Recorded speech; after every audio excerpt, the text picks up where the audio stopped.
September 2nd, 1939. 36 hours have passed since German tanks rolled across the Polish border. 36 hours since the world changed forever. But here's what hasn't happened yet. Britain and France have not declared war. They've sent notes. They've issued warnings. They've demanded that Germany cease its aggression and withdraw its forces immediately. But they have not acted. And so, on this second day of September, Europe exists in a strange, suspended state, a twilight zone between peace and total war. The diplomats still talk. The typewriters still clatter out ultimatums. The telephone lines between London, Paris, and Berlin still hum with desperate negotiations. But in Poland, there is no ambiguity, no twilight, no suspension. In Poland, the war is brutally, horrifically real. This is September 2nd, 1939, day 2 of World War II. The day Europe holds its breath. The day the world watches and waits, while Poland burns. Welcome back to WWII, Day by Day. 10 a.m., London, 10 Downing Street. Prime Minister Neville Chamberlain sits in his office, a man caught between his promises and his fears. 24 hours ago, he sent Hitler an ultimatum. Withdraw from Poland or Britain will be forced to honor its treaty obligations. The deadline is passed. Hitler has not responded. Or rather, he has responded, with more tanks, more bombs, more death. But Chamberlain has not declared war. The cabinet is divided. The Foreign Secretary, Lord Halifax, urges caution. Perhaps there's still time for Mussolini to mediate. Perhaps a conference can be arranged. Chamberlain himself, the architect of appeasement, the man who flew to Munich, believing he could reason with Hitler, cannot quite accept that all his efforts have been for nothing. But outside his window, the mood in Britain is hardening. Members of Parliament are furious. The British people, shocked by the invasion of Poland, are demanding action.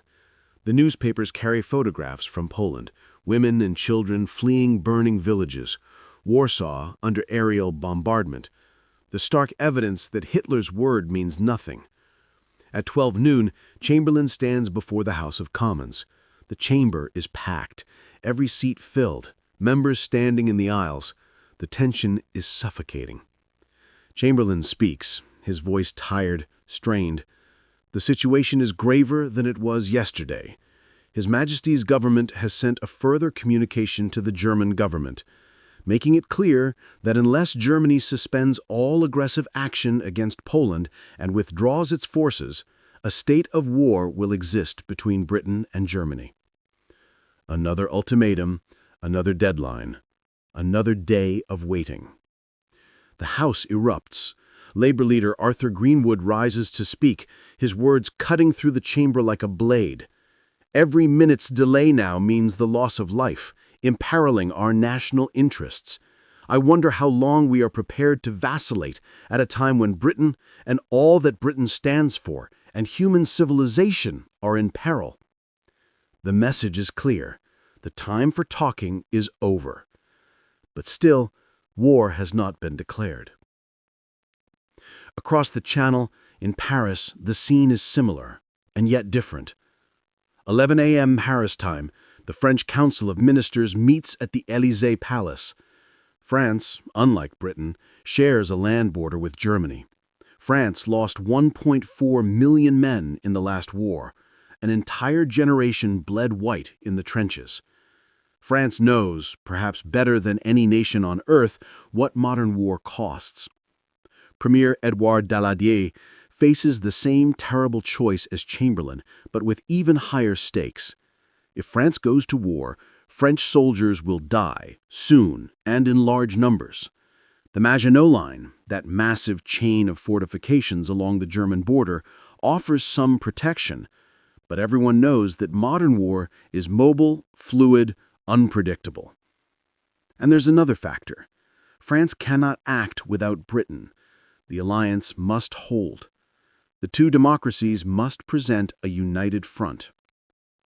So France too sends an ultimatum to Berlin. France too sets a deadline. France too waits. The French army continues its mobilization. Reservists flood into depots, collecting uniforms and weapons. Trains carry troops toward the eastern frontier. France is preparing for war, but war has not yet come. At the Quai d'Orsay, Foreign Minister Bonnet works the telephones, reaching out to Italy's Mussolini, exploring whether Il Duce might broker a peace conference. It's a fantasy, and everyone knows it.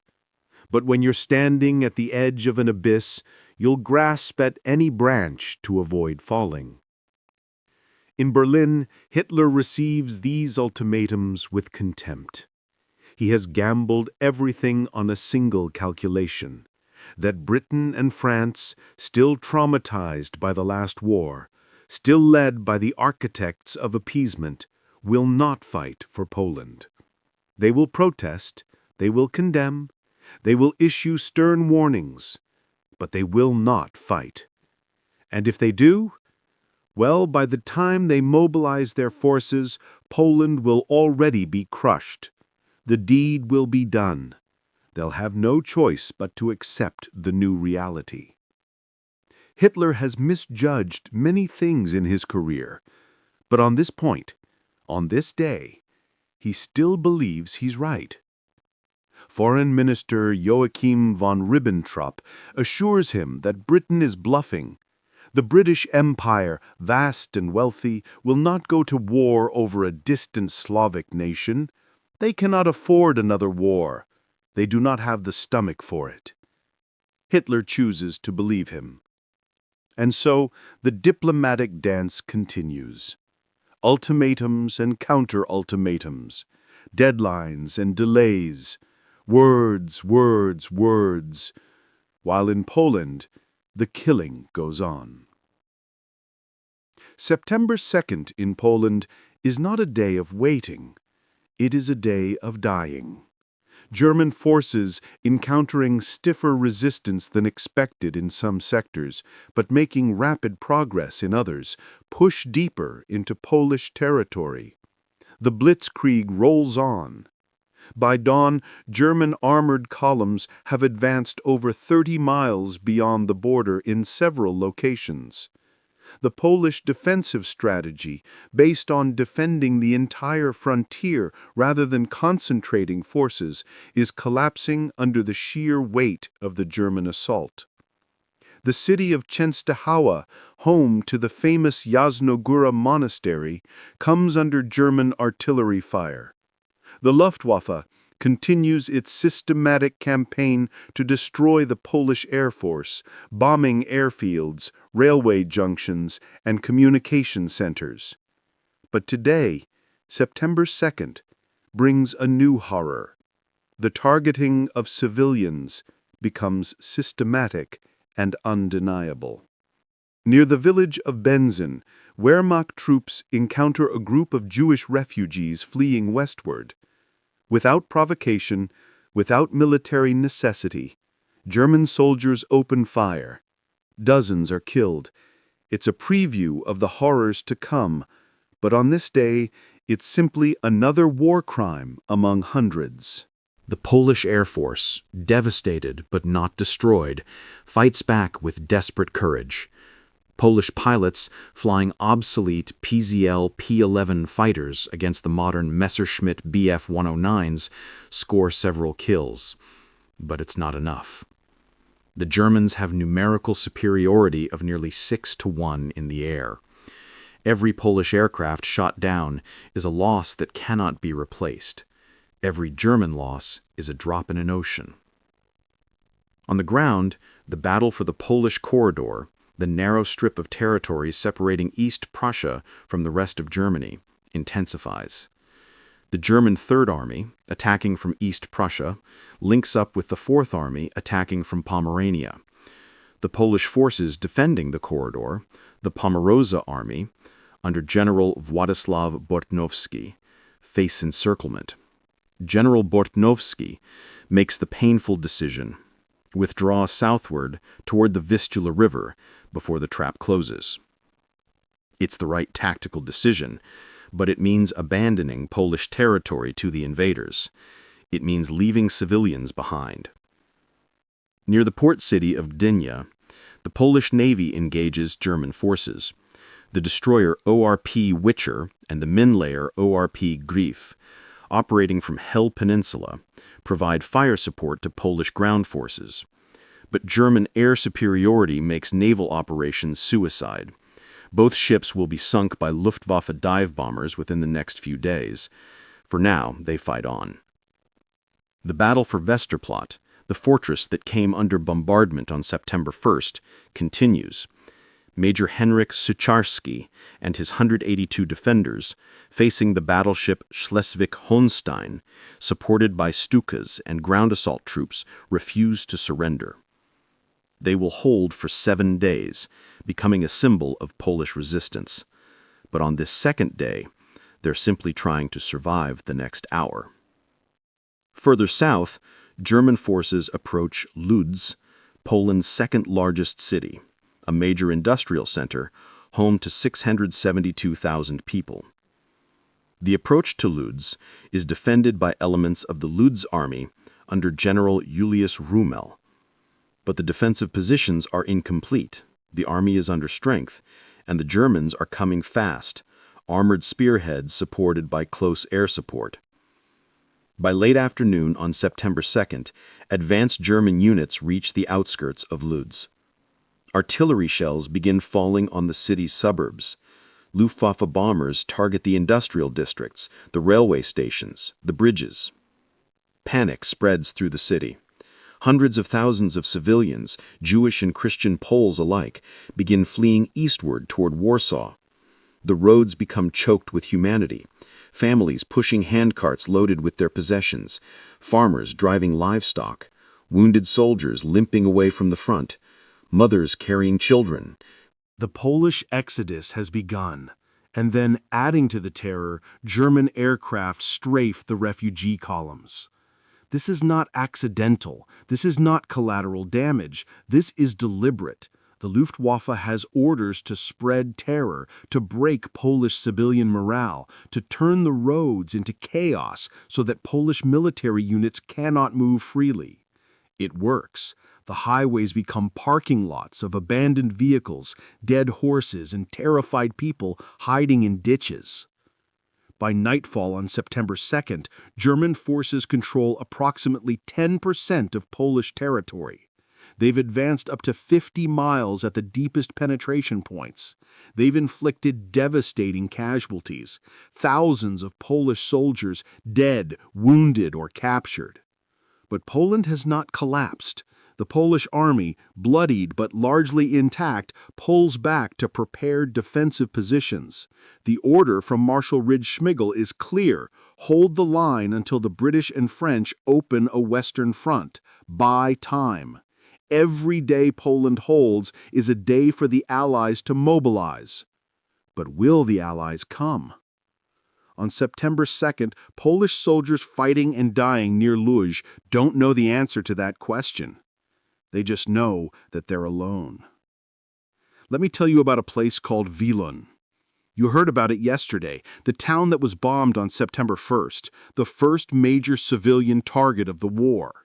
75% of the town was destroyed in the first few hours of combat. 1,200 civilians died. On September 2nd, the survivors are still digging through the rubble. There was a woman, her name is not recorded in the histories, but she existed, she was real, who spends this entire day searching for her daughter.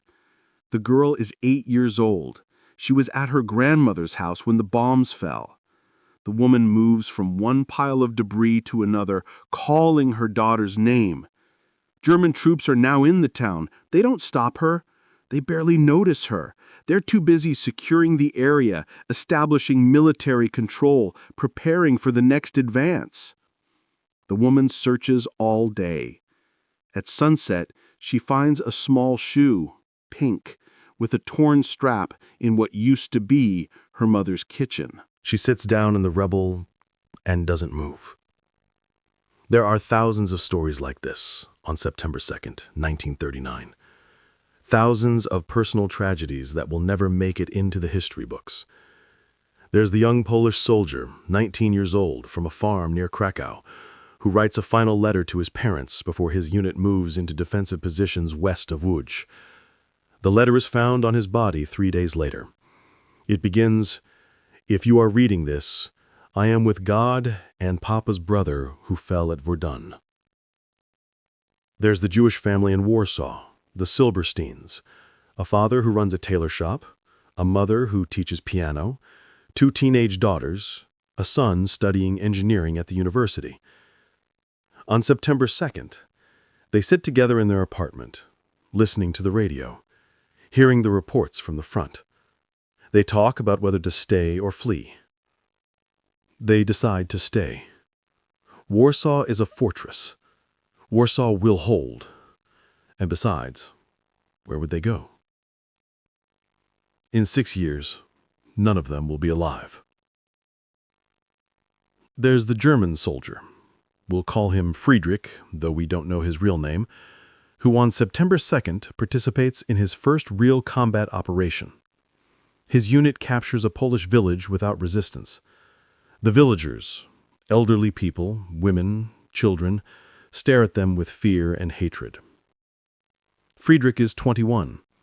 He was a mechanic in Stuttgart before he was conscripted. He doesn't feel like a conqueror.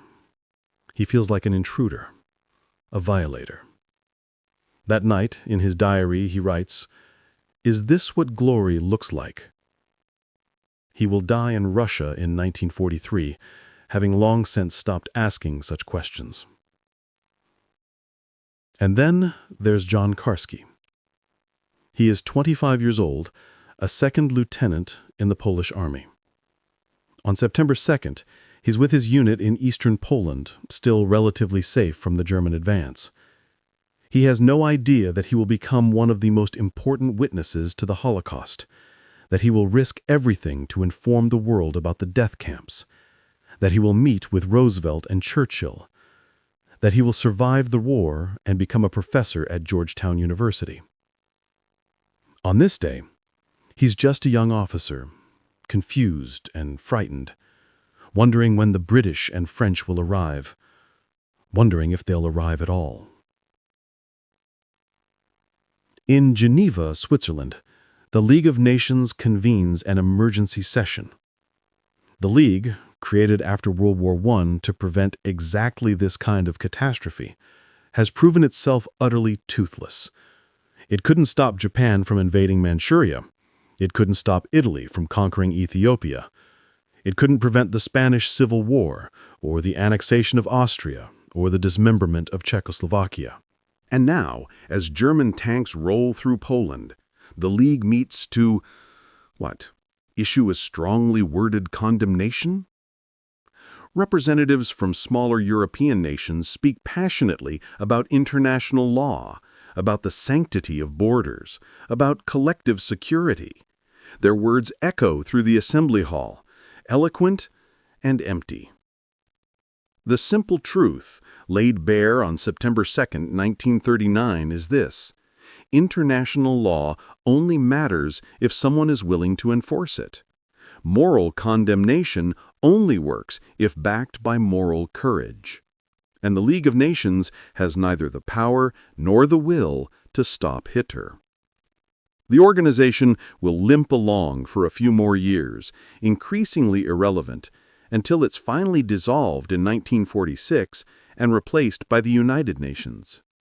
But on September 2nd, 1939, its impotence is complete and obvious. The world's last hope for collective security has failed.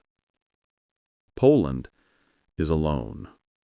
As September 2nd draws to a close, the pressure on Britain and France becomes unbearable.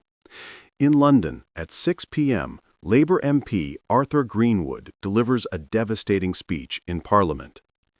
He speaks directly to the government benches, his voice shaking with emotion. "I am gravely disturbed. An act of aggression took place 38 hours ago. The moment that act of aggression took place, one of the most important treaties of modern times automatically came into operation. I wonder how long we are prepared to vacillate at a time when Britain, and all that Britain stands for, is in peril. The House erupts in applause. Even members of Chamberlain's own Conservative Party join in. The message is unmistakable. Parliament will not tolerate further delay. At 9 p.m., Chamberlain meets with his war cabinet. The discussion is heated. Lord Halifax still advocates for giving diplomacy one more chance. But the hawks, including First Lord of the Admiralty Winston Churchill, demand immediate action. Churchill, who has spent the 1930s warning about Hitler, who has been proven right at every turn, sits in the cabinet room vindicated but not satisfied. Britain is about to go to war, but it's happening too late, after too many betrayals, after too many chances for Hitler to be stopped were missed. Chamberlain finally agrees. Britain will deliver a final ultimatum to Germany the next morning, September 3rd. If Germany does not begin withdrawing its forces by 11 a.m., a state of war will exist. The decision has been made. There will be no more delays. In Paris, Premier Daladier receives word of Britain's decision. France, too, will deliver an ultimatum, though the French deadline will come a few hours later than the British one, allowing for last-minute diplomatic coordination. The die is cast. At 10:30 p.m., in a secure room at the Foreign Office, British Ambassador to Germany Sir Neville Henderson is instructed to deliver the ultimatum to the German Foreign Ministry at precisely 9 a.m. on September 3rd. Henderson, who has spent years trying to maintain Anglo-German relations, who has sympathized with some of Hitler's grievances, understands that he's about to deliver a declaration of war in all but name. It's over. The diplomacy has failed. The peace is lost. Meanwhile, in Poland, the night of September 2nd brings little relief. German forces consolidate their gains. Luftwaffe bombers continue night raids on Polish cities. Polish troops, exhausted from 2 days of constant combat and retreat, dig in and prepare for the next day's fighting. Radio broadcasts from Warsaw continue to urge resistance. Poland fights on. Help is coming. Britain and France will honor their obligations. But the soldiers in the trenches, the pilots in their cockpits, the civilians huddled in basements are beginning to wonder, are beginning to doubt. Where are the British bombers? Where are the French tanks? Where is the relief that was promised? All they can do is hold on. One more hour. One more day. Help is coming.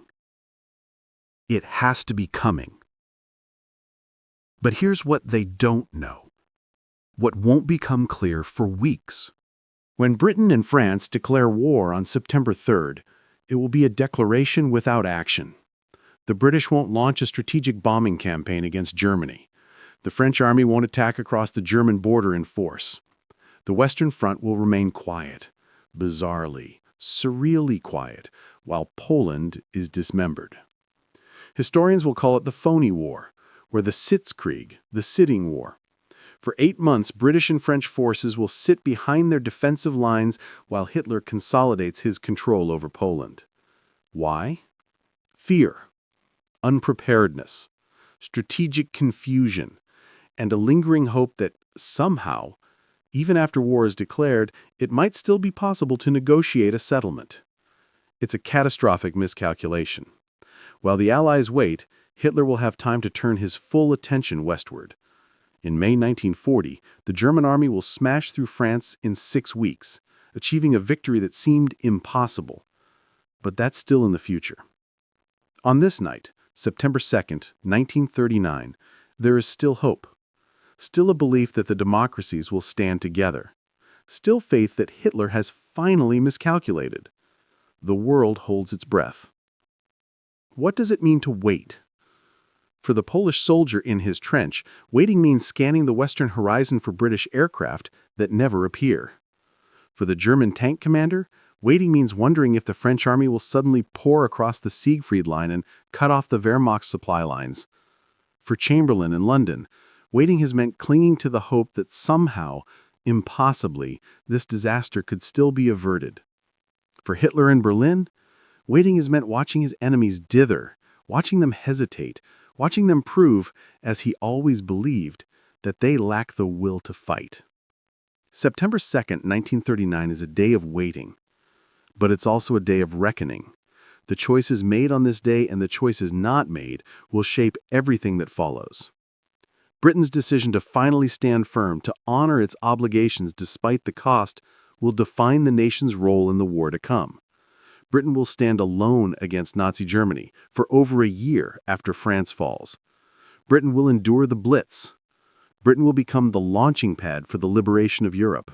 All of that begins with the decision made on this day. No more appeasement. No more Munich. If there must be war, then so be it.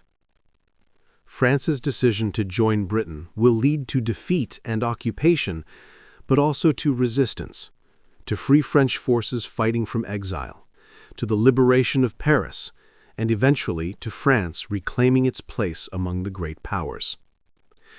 Germany's decision to ignore the ultimatums, to push forward with the invasion, to gamble that the Western powers are bluffing, will work for a while.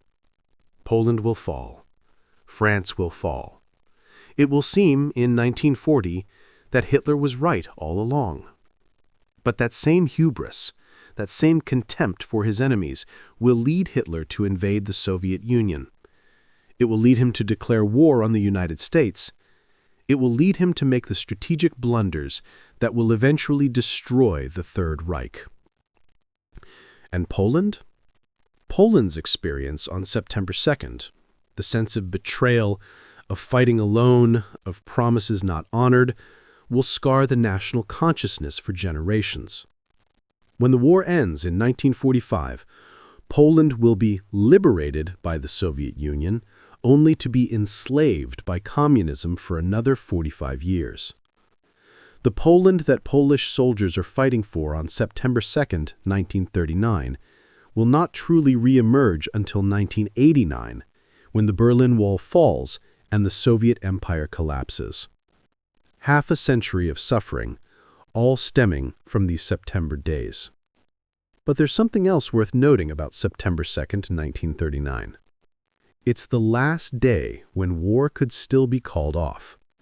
The last day when diplomacy, however faint the hope, remains technically possible. The last day of the Twilight Zone. Tomorrow, September 3rd, Britain and France will declare war. The illusion will end. The full scope of the catastrophe will become undeniable. But today, September 2nd, Europe still holds its breath. And in that breath, in that pause, there's a kind of tragedy, because everyone can see what's coming. Everyone knows that the die is cast, but no one can stop it. It's like watching a train wreck in slow motion, the moment after the brakes fail, but before the impact, when physics has taken over and human choice no longer matters. That's September 2nd, 1939. The moment between the decision and the consequence. The moment when the world still hopes, despite everything, that maybe, just maybe, the worst can still be avoided. But the worst cannot be avoided. The worst is already here. As September 2nd ends, the maps are redrawn. German forces now occupy a significant portion of western Poland. Lodz is under siege. Thousands are dead. Tens of thousands are fleeing. The Polish military is in retreat, though not yet broken. In London, the ultimatum is prepared. In Paris, the mobilization continues. In Warsaw, the streetlights dim for a blackout as air raid sirens wail. And across Europe, millions of people go to sleep wondering what tomorrow will bring. they don't have to wonder for long. In 9 hours, at 11 a.m. London time on September 3, 1939, Britain will formally declare war on Germany. France will follow shortly after. The Second World War, already underway in Poland, will become official, will become global, will become inevitable. The breath Europe has been holding will finally be released, and the continent will burn. This was September 2nd, 1939, Day 2 of World War II. The day Europe held its breath, the day the world waited, while Poland bled and the clock ticked down to midnight. Tomorrow, on WWII Day by Day, Britain and France make their decision. The ultimatum expires, and the world goes to war.